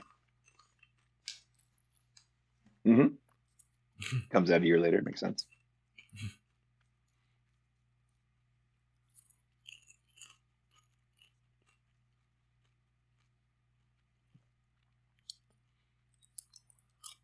Now, this is a dumb question. Do they film this in space? No. He said the question at the same time.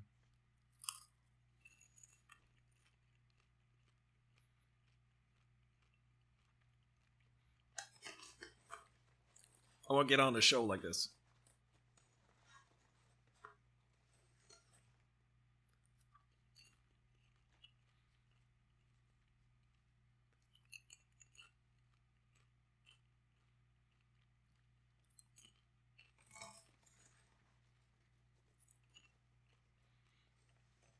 She's cool. It's great.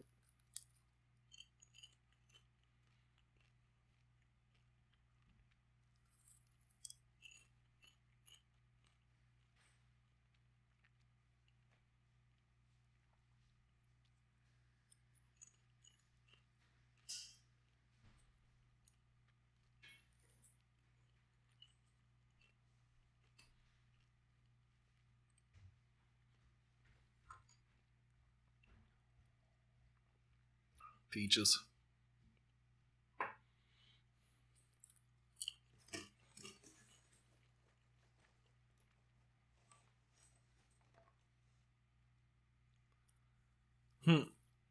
Cool.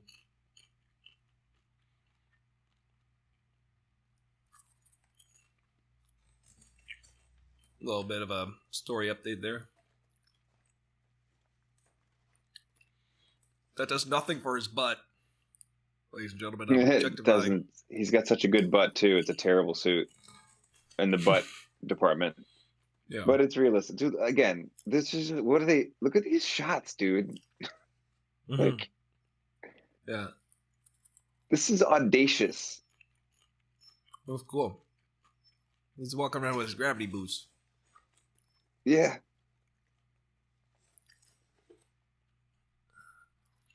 I like a casual spacewalk. Yeah. Like this is what we do. I know what I'm doing. Look at this. Dude, these shots are outrageous. Yeah, the tracking shots. That's a cut right there. Yeah, they're nuts, and then the space ones are great because like, what is up anyway? It's all relative. Yeah. Come here. You're not thinking third Okay, dimensionally. laser. Right.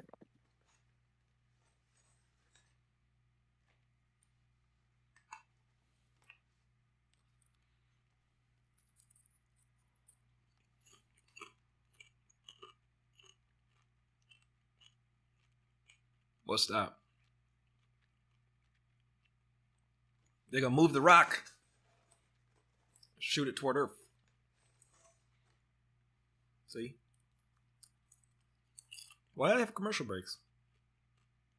I don't know. That's right. I think it's just because it's written for TV. And TV has very specific beats that. But you don't have to do that with streaming. I feel like it's an intentional Yeah. choice, and I don't know that I like it. I feel like it's trying to do like chapters to catch you up on the story, right? Yeah. Mm. But those fades are just like they could just do hard. I don't like the decision. Yeah. I like this decision. That's the kid. Yeah, dude. It's like, get some Naomi's son. I feel weird rooting for you here.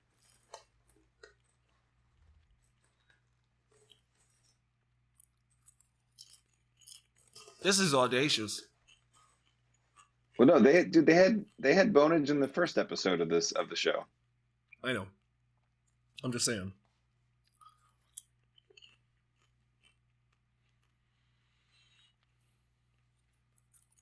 This guy, super narcissist.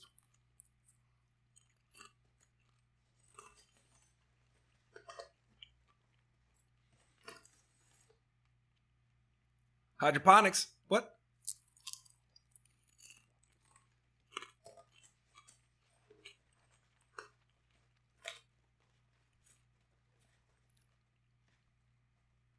Fred Johnson.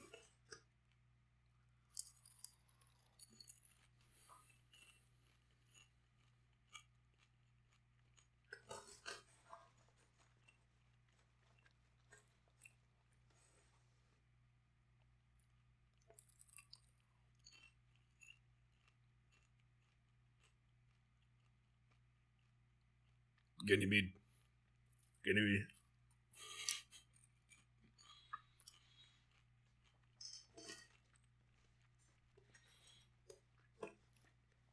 This guy is thirsty.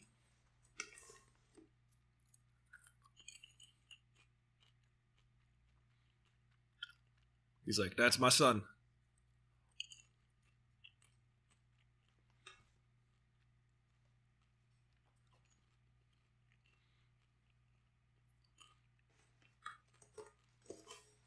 They did ADR there.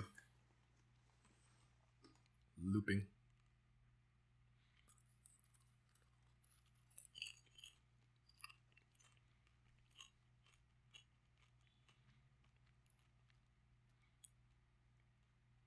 She looks familiar. I might actually know her.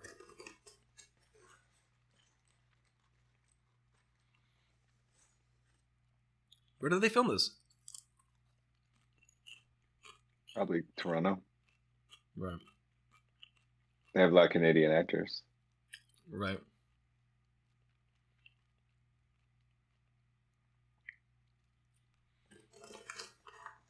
I like these guys. Yeah. I had the Chris Cross haircut for a minute. Yeah.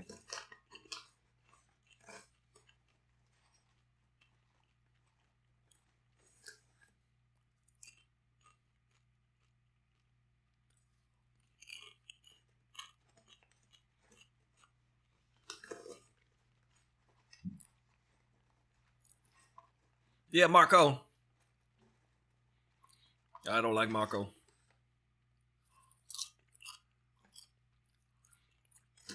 I have to stand up on this box because I'm not that tall. Yeah, basically. Sorry for being I such like a this height buddy, dude. supremacist. He's just, I like him.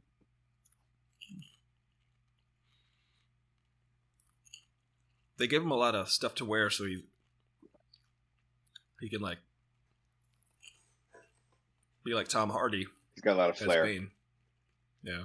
Because Tom Hardy's also of that Suspenders. stature.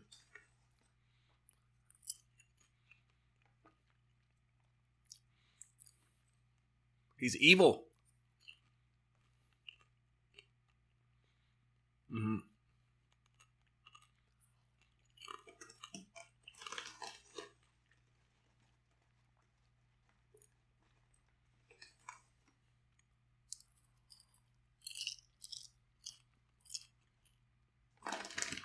This actor is so good, man. He's nails the part exactly right. It's really a thing to watch. Yeah. Everybody's good in this now. This first season was a little shaky because they're all like trying to gel as a cast and actors. Yeah, trying to figure it out. Yeah, you know, I mean, the second season starts and it's just off to the races, man. Yeah. Once you get that first season under your belt, everything you can work it out. It was really cool. Yeah, working on the Goldbergs because it was like Look how close this is. Jesus. Sorry, working on Goldbergs. No, I was just gonna say everybody down to the last crew member knew exactly what was gonna happen. It was very smooth. Nice. Because they're in their 9th season. Yeah, like they know what they're doing. Yeah. They have a rhythm.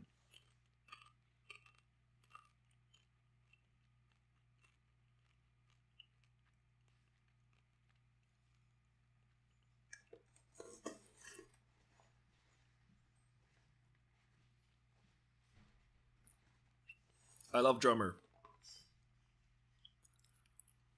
I like Lamp. I love Lamp. She's incredible.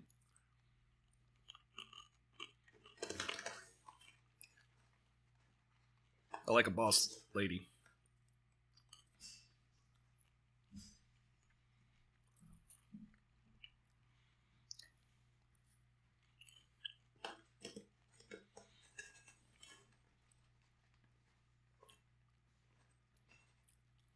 Uh-oh.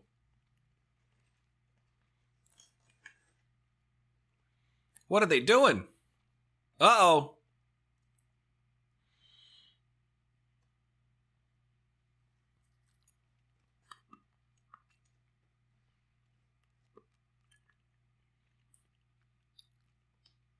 She hit the wrong button. And dump core. Dang. Dang.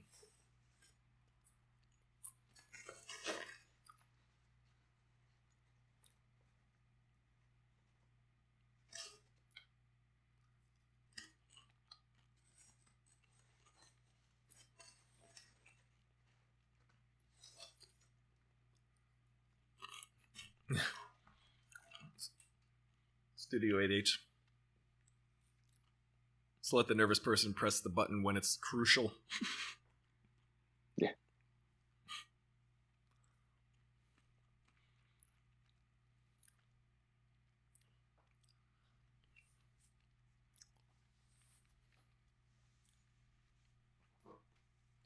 Oh.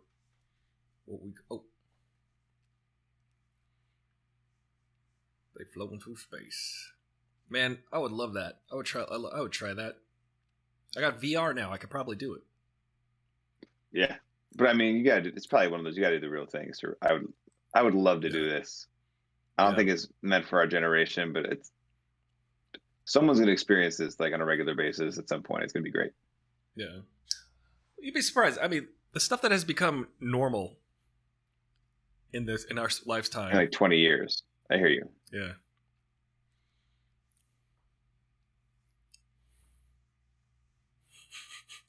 Okay, everyone, this is important. Who here has the shaky hands?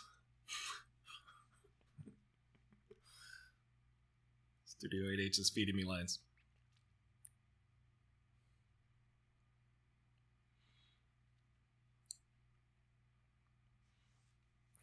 Cut the blue wire. No, wait, the green one. The bluish green one. Listen to the silence. It's cool. I mean, don't listen to the silence. This is just on a set, but the sound is really making it interesting, intense. Yeah.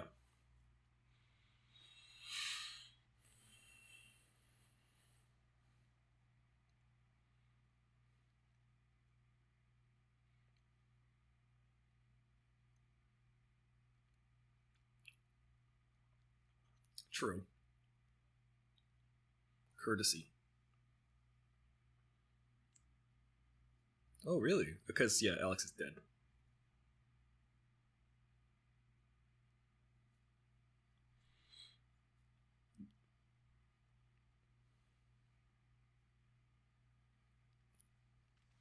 Good thing they didn't forget about Alex.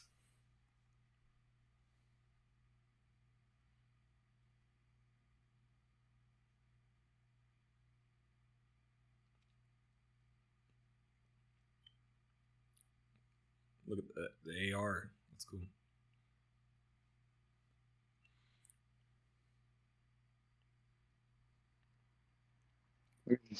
It's giving you instructions. This is so cool. I love that. I love that AR stuff. Yeah. What is that thing? There's a dragonfly.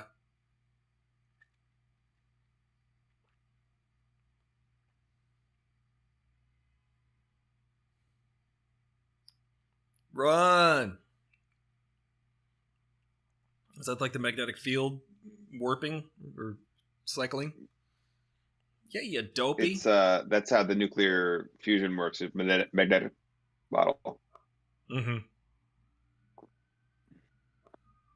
Uh-oh. Fire it up, man. Cut the blue wire, bro.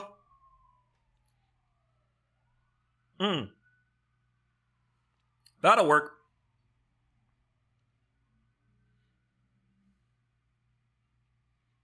Oh, this is intense. Oof. That's crazy. My heart started beating fast.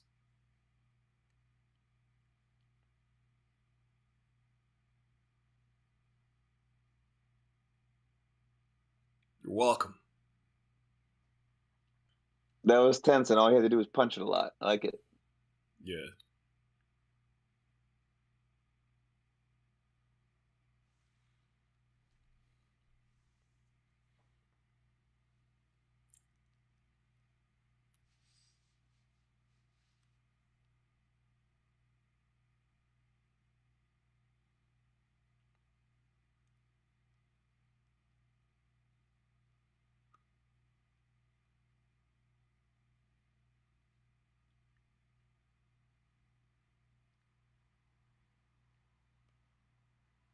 That's where Prax used to put stuff incorrectly.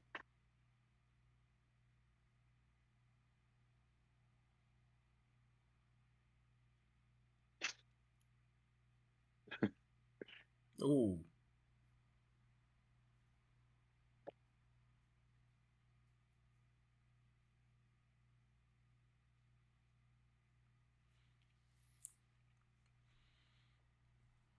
Millions of peaches.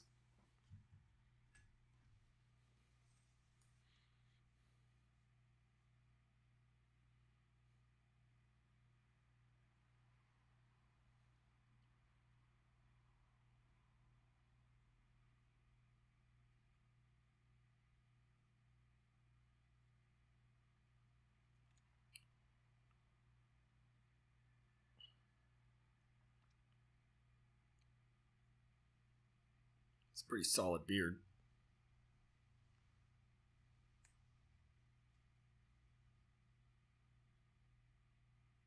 Oh man.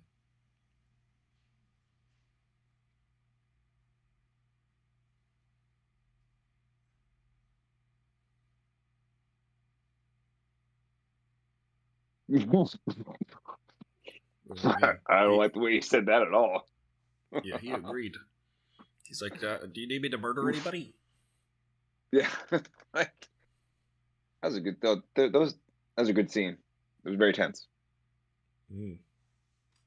I love these two. Look at these guys.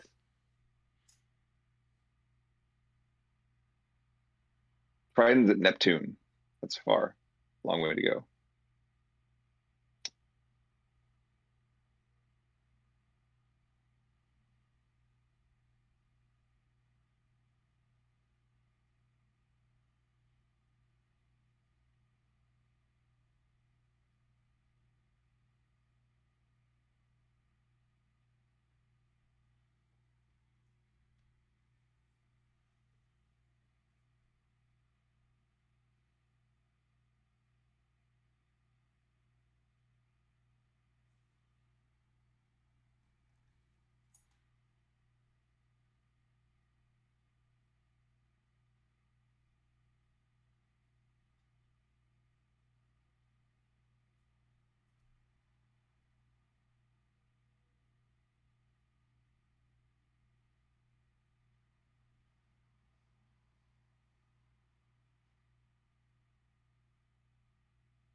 Aye, Captain.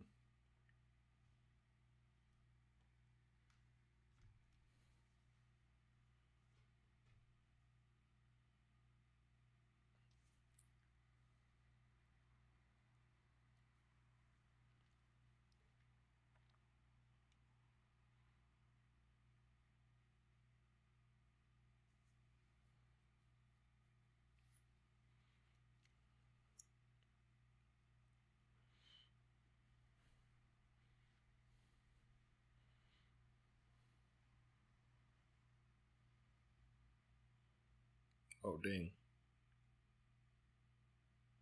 That's her poly group? Mm-hmm.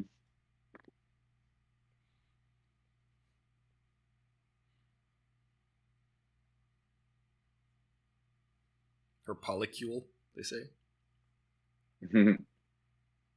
But they're like, they got shattered. They were so happy last year, you know. Yeah. And then Marco hit, and they had to pick sides, and they splattered or they shattered. Mm. Look at this! Look at this punk ass. This is good. This is Belter teenage life, dude. Yeah. Like the dude who was always Miller's pain in the butt with the curly hair. Yeah.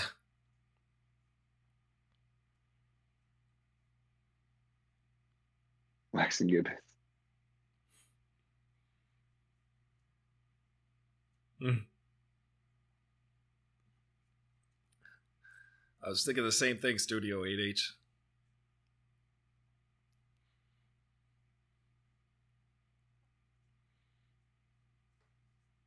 This is future space music. Future space rap. It's world rap. Mm-hmm.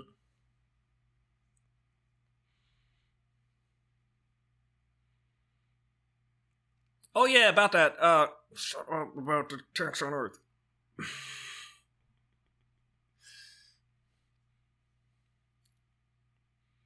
Oh, that's making her happy about him.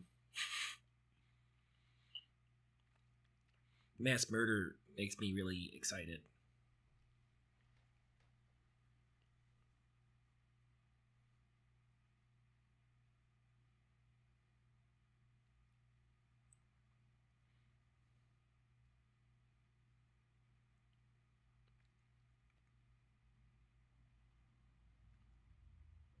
Oh.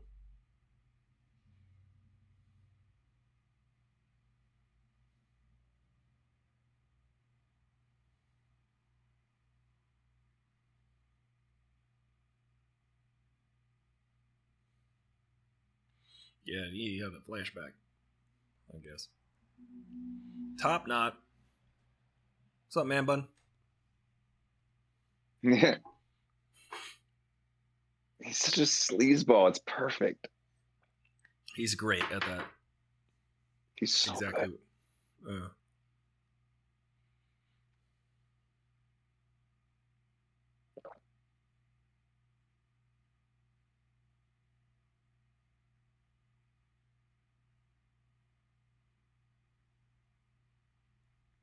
A word?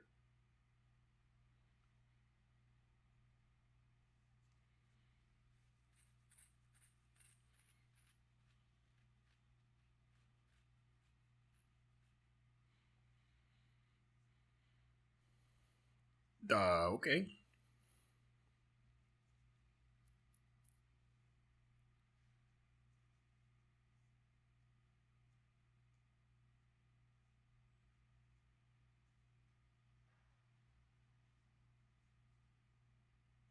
This reminds you of Wes Bentley from the Hunger Games. He reminds.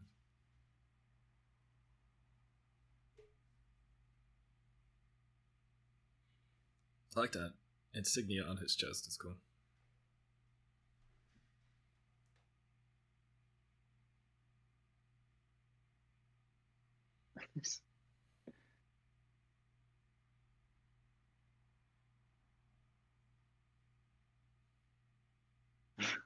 Yes.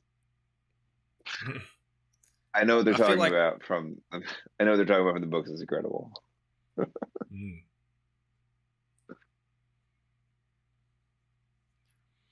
Hey, Holden, why the face?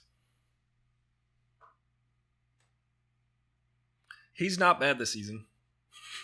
At all. You know what? Whenever he's in like military gear, he's awesome. Yeah, he's good. I just, I make fun of his face. When he's making the face.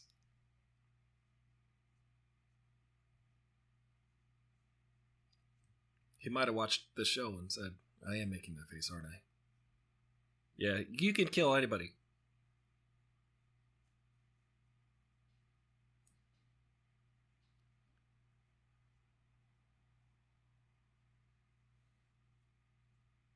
Damn, dude.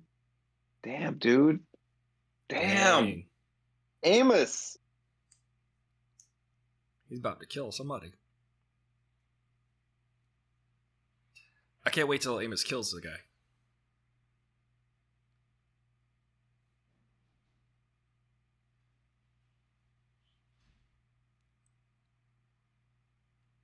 It's Naomi.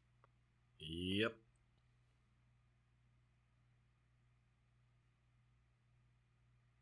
Smart. That's what I would have done.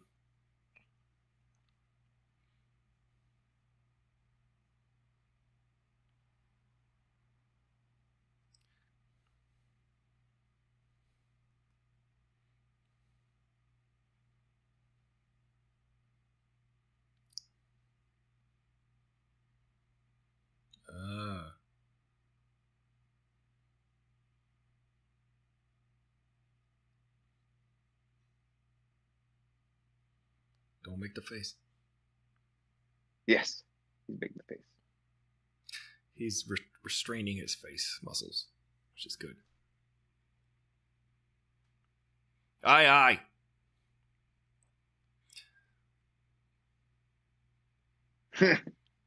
Dude. Amos. Yeah. You want to make out?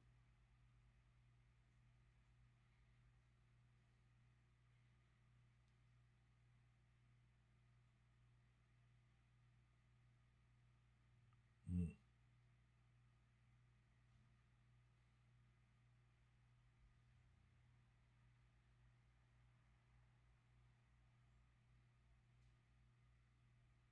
Right.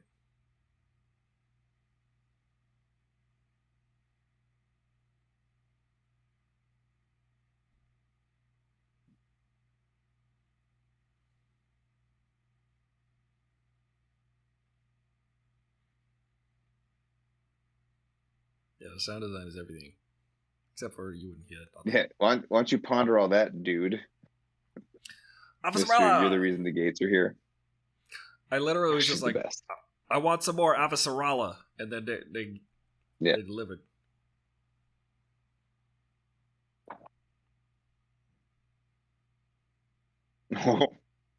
Yes.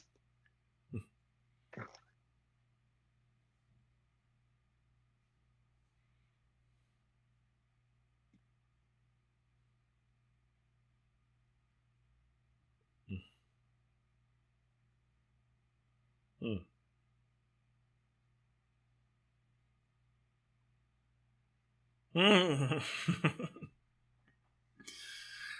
I'm sorry, but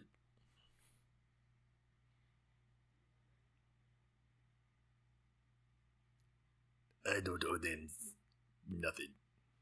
Ah.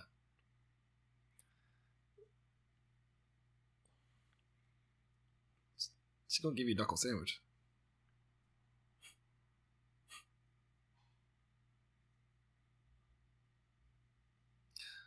She actually got better too. Everybody's good. They grew into their roles. Yeah. I love that they kept Monica Stewart around because she does kind of pop back up in the books here and there. And they That wasn't again Sitcom. they used her so much better in the show because they played to the actor's strengths. Yeah. Like she's snotty, but she's not wrong. Yeah. It's good when She's always on to what people are doing. She's really keyed into people's baser instincts. Not Yeah. basic instincts, baser.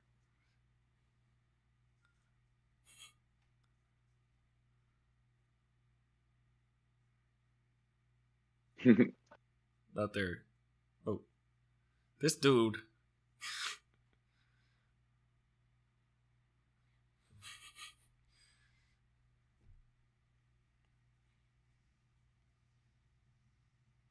Oh. She's trying to be like his dad.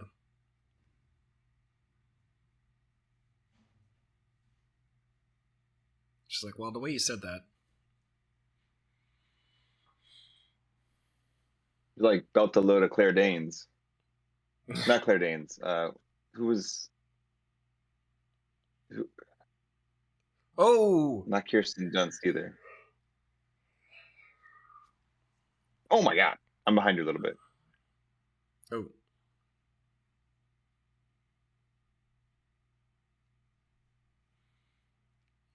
This dude is an angry drunk.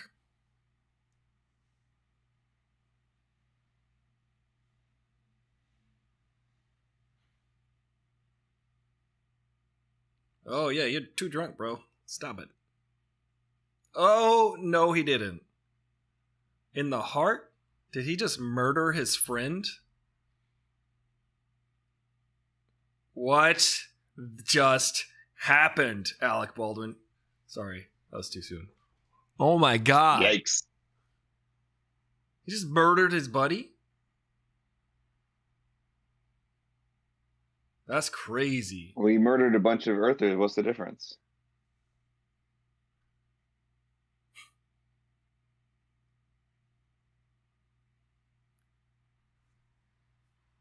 Yeah. So good. He's amazing. Sensory deprivation. Ah.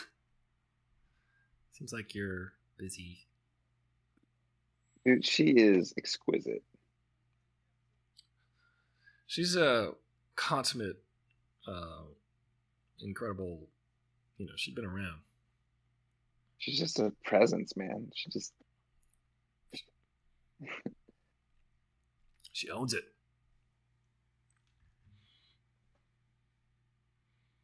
Yes, ma'am.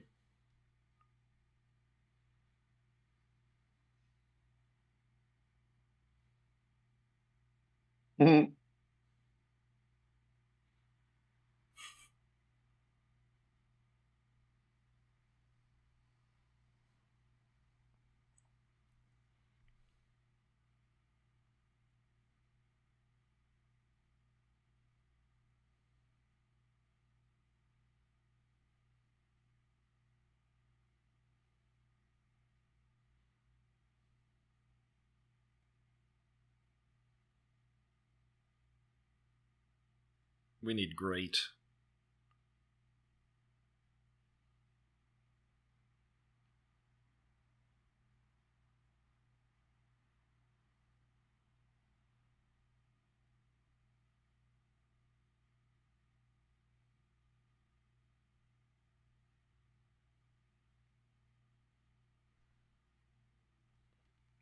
See, this is what makes the show good is they can do this every episode and it works.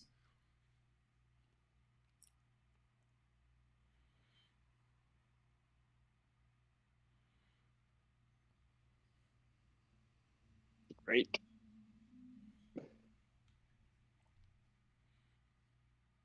Uh-oh. What's inside? Oh, it blew up. Gotcha. Wow. Nice. Yeah, that's a good. They That's a blew good start. that so it couldn't hit Earth. They just had the drive explode. Yeah, they got to go around blowing those things up. How many more are there? Just the one?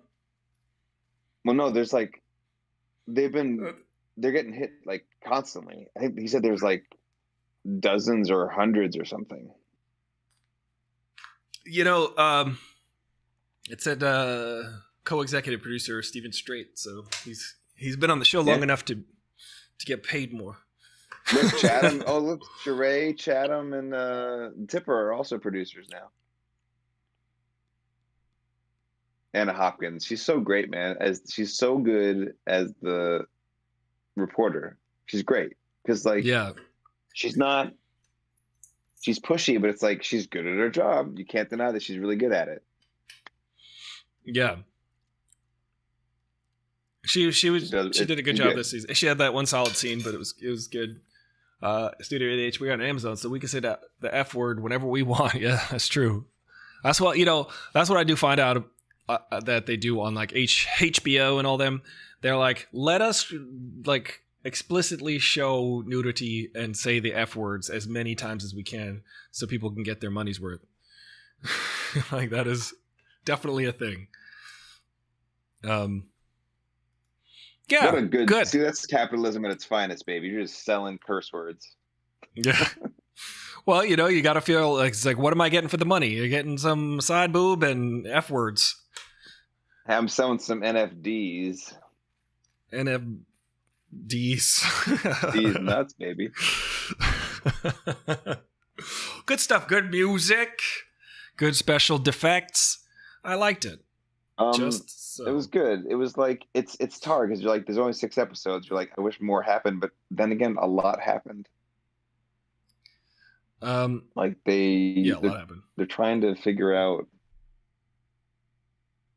Like basically, so Marco's. It's not just the initial 9 rocks he threw. He's been throwing rocks ever since. Basically, for the last like 6 months, he's just throwing asteroids at Earth, and some of them are hitting. Yeah, that's like, the thing. But she's like retracing them, like a Star Trek 2 thing. Yeah, they're just like trying to figure out like how is he doing this and how can we stop it? Because we're like they said they can't send their forces after him because they're too busy trying to shoot down asteroids. Got it. And like stay close because they're constantly having to deal with like relief efforts and also destroying asteroids that are, I guess, close enough to hurt Earth because. And then that's why they can't send their forces out to the belt to really take it over. So they're basically bogged down. Until they can stop the threat of asteroids falling, they can't do anything else. Hemorrhoids should be called asteroids, and asteroids should be called spaceballs. I think. But yeah, they're trying to stop the existential threat of Earth going away. What planet was that, though, with the little aliens in the beginning? The alien You're killing animals. me, dude. You're killing me with that. That was Laconia. I love the opening. So I love the opening. The novella is between books 6 and 7. It's called Strange Dogs, but it really takes place during 6. So it's cool that they introduced it. Laconia is the planet that, I mean, I don't think this is a spoiler. Laconia is the planet that the renegade Martians like took for themselves. They took that one ring. They said, Marco, you can have the rest. We'll take this ring, and that's ours. You can't go across it. This is our ring. And they had the proto-molecule scientist, Cortazar, was on the surface, and it's like a regular planet that you can live on. And that, like, whatever the hell that is in space, that big white curvy thing, is like in space there. So that was the girl, who's definitely a child actor, but whatever. The girl and all the CGI cool they scared alien. The hell out of me. Dude, that thing is creepy, right? Mm-hmm. the dog thing. Anyway, but there's a novella called Strange Dogs that they're adapting, which is really cool. Yeah, they're definitely going to spin. So I'm excited to see how much of that they delve into, because and that opening shot where they like pan out from like the little garden setting out to like the valley with the alien structures into space was like one shot. It's incredible. They're just showing off. I mean, it's cool. It's imaginative. They're filming. They're showing us. They're telling stories with these long shots. That's what you should be doing. I liked it. I love the show, man. I love the show. It's a good start. We got to get into the thick of it. Got to set up the season, and I'm looking forward to the Amos episodes that I'm sure they will give us. And I like the Amos is like, I'm here to make sure you don't fall off a cliff, man.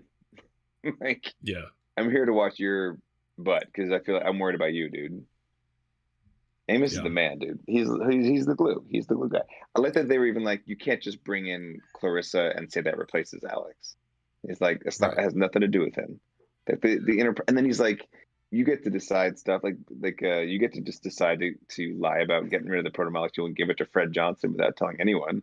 How come you get to decide stuff and we don't just get to unilaterally decide stuff? You trust me enough that I'm going to decide something. That's what we do. Yeah. I also like, oh damn it. Oh yeah, what you're saying about Alex and like having to replace him, but it's like they're not really replacing him. It's like there is a void there. It's not just like, well, hey, we just moved on. It's kind of is, but they pretend it didn't happen. Like they didn't have to deal with any of those emotional reactions in the book because it didn't happen there. But this is what I mean. This is the way they adapt stuff. They're so adept at adapting. But no, they're able to weave that in. Like, okay, we literally, like, for reasons outside of this plot, we had to write this character out. But you can't just like write him out and pretend like it didn't happen. Like, what would people's reactions be? Right. And I think they're handling that really well. They're all dealing with their grief in different ways. Like, but Naomi looked terrible in this episode. And Holden also, I read that Stephen Strait like lost 20 pounds or something because he wanted to look weary as hell the whole season. This season? Because he was really skinny last year. Like last year, I was like, I think he said. What is that noise? Oh my goodness. The cat. My goodness. I might even try to explain this to you.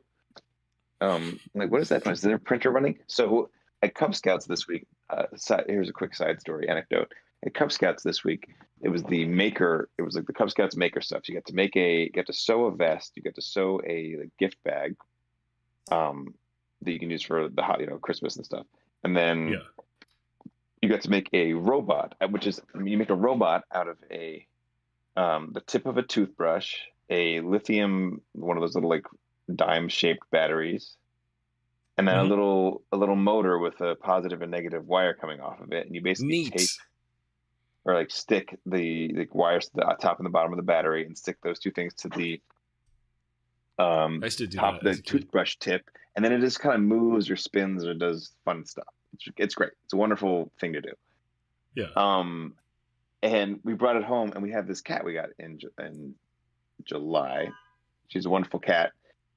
She's, I guess, 7 months old. She's the best cat ever, Penny. She loves this thing, and so she has figured out how to turn it on and off, and then play with it while it's on. So, like, I just took it apart and unstuck the wires so they wouldn't. That's how you turn it off. And then she manages to put it back together and then play with it. She's very smart cat. That's adorable. And when it does that, it makes like a vibrate. It's like the sound of your phone vibrating on a table. That kind of humming noise. Yeah. So that's been going on in the house for a few minutes. I couldn't figure out what it was, but it was the cat figuring out how to reactivate the toy. Studio 8H says, was MacGyver teaching the scouts? Because it sounds like a MacGyver activity. It's funny. One time in my it's very bag, MacGyver. I got off a plane, went over my girlfriend's family's house at the time, and in my bag, like, it was just vibrating. It was like, and I was like, that could be. I wasn't carrying anything that would be deemed shocking or inappropriate, but it's funny because it could have been perceived that way. And I was like going through my bag. I'm like, what's that? It was my razor. It was buzzing the whole time. But I would do it too. But that's not everyone's first thought now, is it?